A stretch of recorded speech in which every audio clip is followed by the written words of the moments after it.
Hey guys, what's up and welcome back to Toe Tags Metal Reviews, and today we're going to review the new album from Gwar titled The New Dark Ages.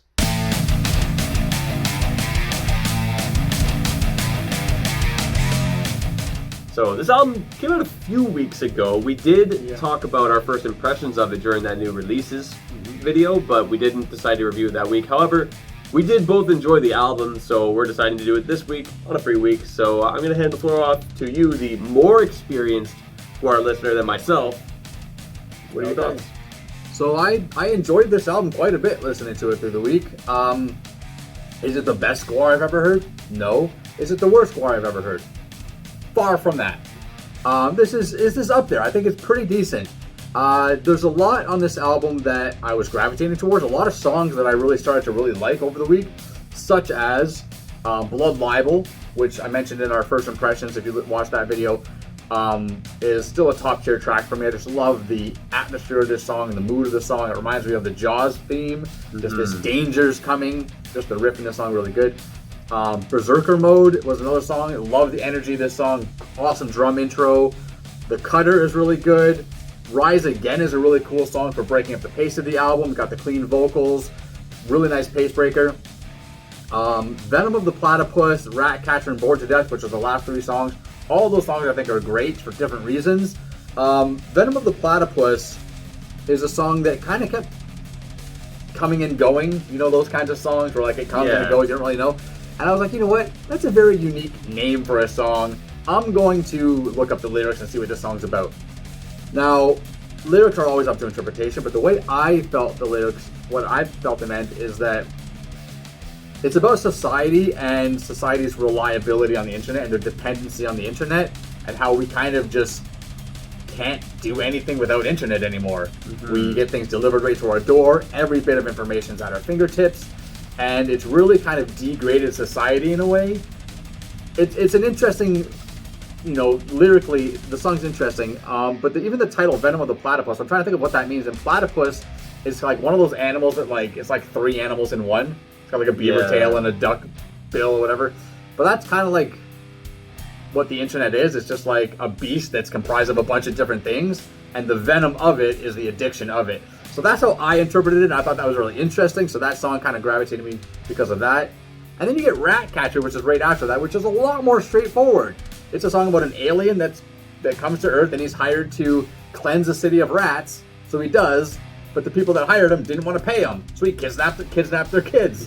And he's like, I got your kids now, you better pay up or your kids are gonna die. Like, that sounds very very Gwar. And that's what it is, right? So you get a song that's kind of very subliminal. Then you get a song that's very obvious. And then right after that you got Bored to Death. But it's not bored as in like, oh, I'm so bored. It's bored as in like boring a hole. Because the song is about putting somebody on a drill press and fucking murdering them on it. But he's bored of doing it. Like, he's like, oh yeah, this whole thing, your blood and guts are on the ground, whoop-de-doo kind of thing. Like, awesome play on words. There's really good lyrical play. And the album's got a lot of that kind of stuff in it, which Gwar's kind of known for. But yeah, pretty interesting, pretty enjoyable week for me. Yeah, interesting with this album is that, you know, I've never been too huge on Gwar until now. After listening to this album, and we did check out The Blood of Gods, which is their last record, and I did listen back to that album. I did check out our review of that album, and I kind of do still stand by how I feel about it. Okay. This album feels like just a better version of that to a graduation. I guess you could say that. It's like, because, you know, the band sounds different without Odorous. That is just a fact.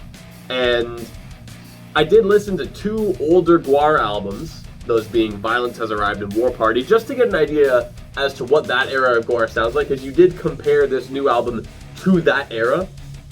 And side note, both those albums are amazing, but I can see why you compared it to them, but I do think that it is still different in its own way. I find that in the Blothar era of Gwar, it's a lot more melodic, and that's not a problem at all. That's just an observational thing. That's kind of how the band has changed to a degree. And I still enjoyed this album quite a bit. Blood Libel, amazing song. Every time it comes on, I loved it every single time. Super duper fun song. I agree about Berserker Mode, The Cutter. I really like Motherfucking Liar and Completely Fucked. Those are both really fun songs. And that's kind of the main gist of this album that I got. It's just fun. It's just a lot of fun, crazy riffs, just wacky scenarios and lyrics, and just crazy alien shenanigans going on. Rise Again, honestly, I don't know if you got this impression, but from that chorus, it kind of sounds like a Testament song. Like you mentioned that before, yeah. I may have mentioned it before, but I true. feel like with that chorus, it kind of sounds like I'm listening to Chuck Billy singing almost. I said the same thing about the first song, New Dark Age, and I said it sounds like Thornography era Danny Filth singing. Did you catch that at all? Oh, I didn't think of that. No, I wasn't thinking about that. I did mention it last week. I do recall you did mention that. I don't know. It caught me every time. I don't know why. Very interesting. So, I'm really interested. What are your thoughts? Okay, well, actually, one small thing before I talk about this. This is going to be a weird question. You already said you like the song, but what are your thoughts on the cowbell in Ratcatcher? And I asked that question because the last time there was a constant cowbell in a song, you didn't like it. And that was Fix the Error by Between the Buried and Me. But that was during the drum solo. So I'm just curious, what was the deal on this cowbell, which was through almost the whole song? Didn't mind it. I don't know. Weird question. It's just something that popped into my head when I listened to that song. No, that's fine. Yeah, I didn't mind it. It was fine. And maybe it's the type of cowbell. You get different size cowbells which produce different sounds. This one was more.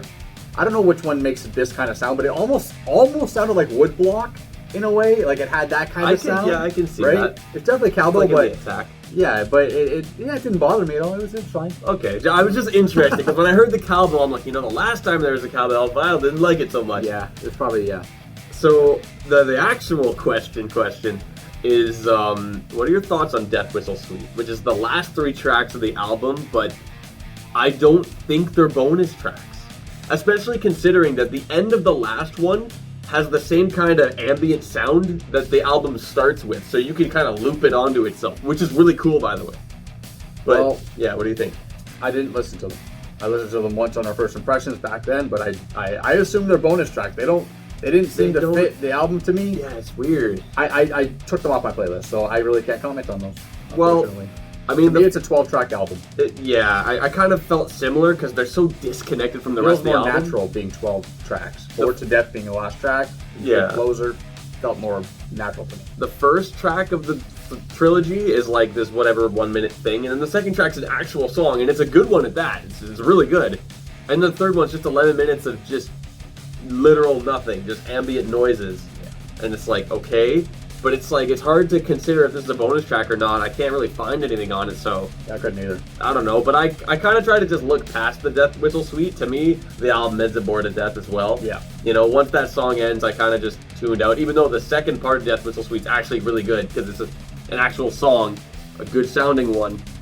But, yeah, I think this album is just a lot of fun, and it's like, even without the context of other Gwar albums, I was enjoying this one, but listening to Blood of Gods, I'm like, okay, the Blood of Gods, the main weakness with that album is that there were a few kind of dud songs. Mm-hmm. This album just fixes that problem. There's no real duds. Mm-hmm. And obviously, I don't think it's as good as an album like War Party, an album like Violence Has Arrived. However, that doesn't mean it's not good. Like, it's still strong, and I enjoyed it quite a bit.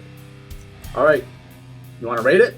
I guess we'll rate it. And I guess because I just kind of said my thoughts there, it gets my toe tag. It's honestly a lot of fun. There's a lot of memorable songs, a lot of memorable moments, and it's just a very entertaining album from front to back.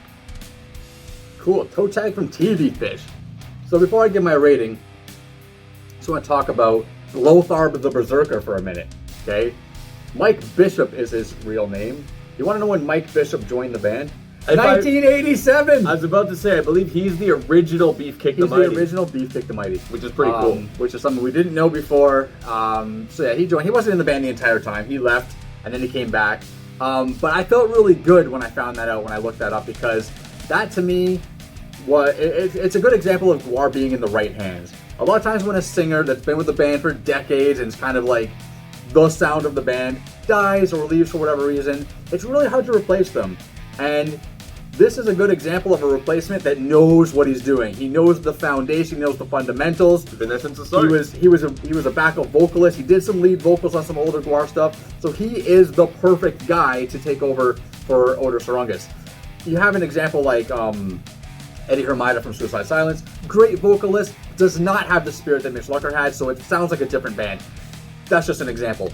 Anyways, I thought that was really cool that Mike Bishop, Lothar the Berserker, is the singer of Gwar, and I'm stupid for not knowing that last week, but I know it now, so there we go. Anyways, toe tag for me as well. I agree with everything TV Fish had to say. This album is really fun. There's not really any dud songs on the album. It's good through and through. So yeah, it's a double toe tag album. Well, there you go. 2 toe tags for Gwar. Honestly, I'm glad that we made the choice to check the album out because I haven't really been seeing many people talking about it, which is... You should check it out. Yeah, it's shocking because this is a great album and we do both think you should check this album out.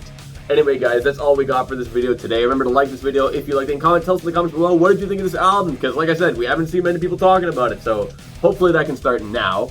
Anyway, subscribe if you guys are new to the channel. I'm TV Fish. I'm Wild Self. See you guys later.